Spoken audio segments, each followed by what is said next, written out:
Hello and welcome to the show. We start this is Failrace episode with 5 Crescent on GTA 5 with a helicopter not very well parked, and when they go to investigate, the said helicopter decides to fix itself via the method of exploding. It's not ideal. I also love how the other player that was there was obviously far enough away not to get killed. You gotta love some glitchy physics and all of that. We stick with GTA 5 and a motorbike. I mean, motorbikes are dangerous at the best of times on this game, but when the AI make some truly bizarre steering decisions like this felon, well, what can you do?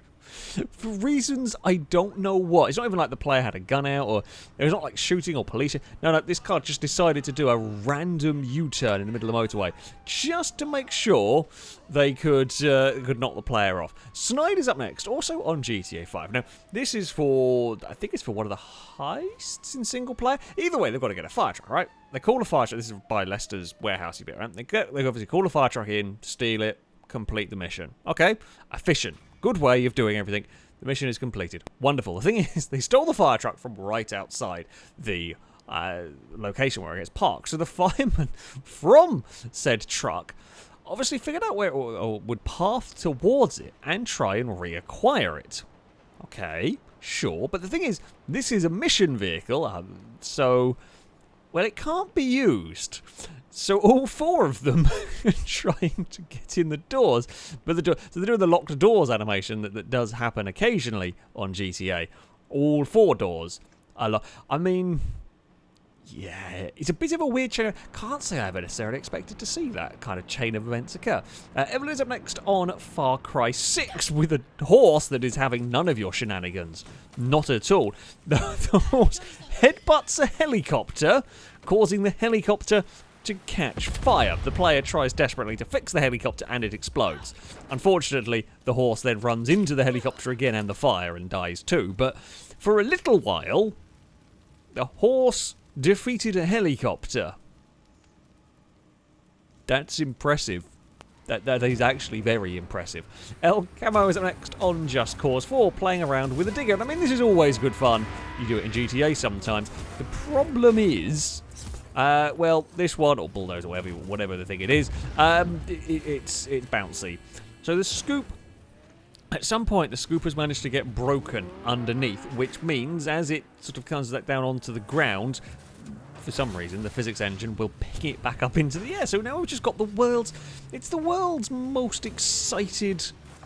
Oh, another big flip. There's some bonus points involved in that.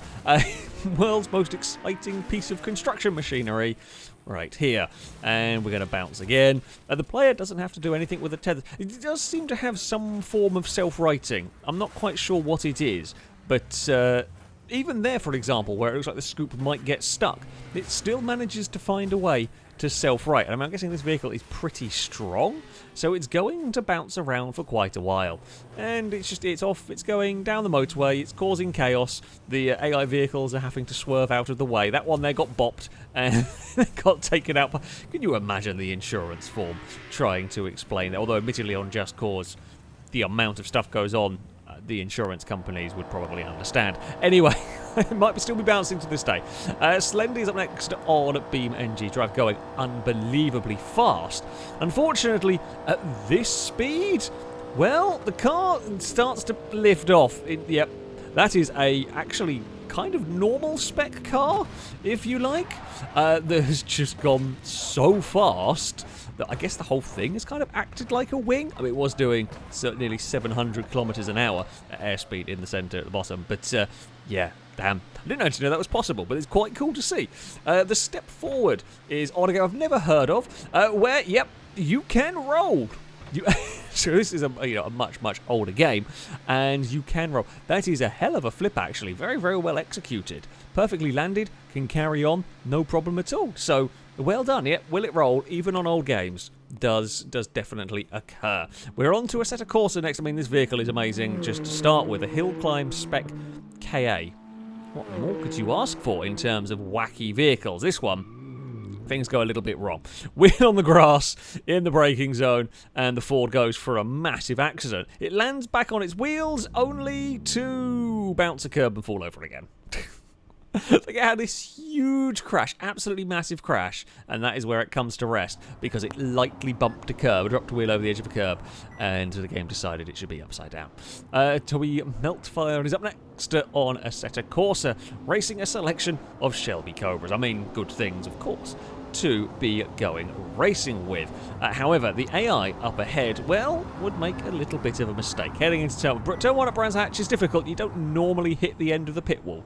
I will be honest. That is not a normal accident that you see occurring.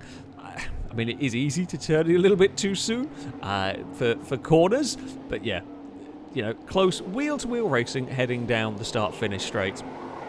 Well, I guess it's a nice way to pick up a position. It almost gets taken out, the car we were riding on board with. It does get spat across, and then it digs into the ground as well for a roll. It's not unheard of to see cars roll through turn 1, but it's normally in the gravel trap. You don't normally end up doing it by hitting the inside wall, although it probably has happened. And finally, we have got 2-stroke for me on Assetto Corsa.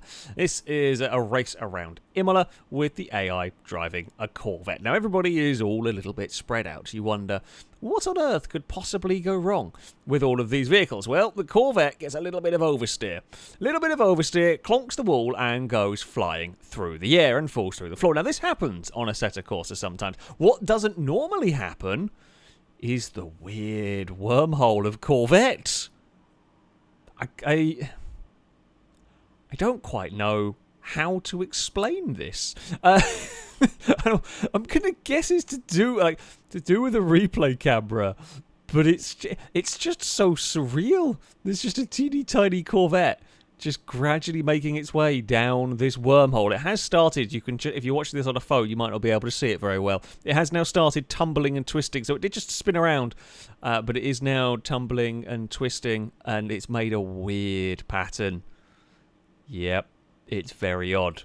It's very odd indeed. But there we go.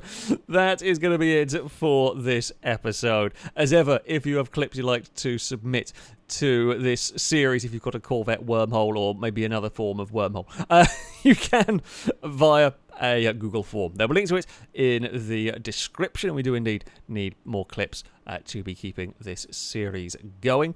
Yeah, all the rules, how it works, can be found on there. That, though, is going to be it from me.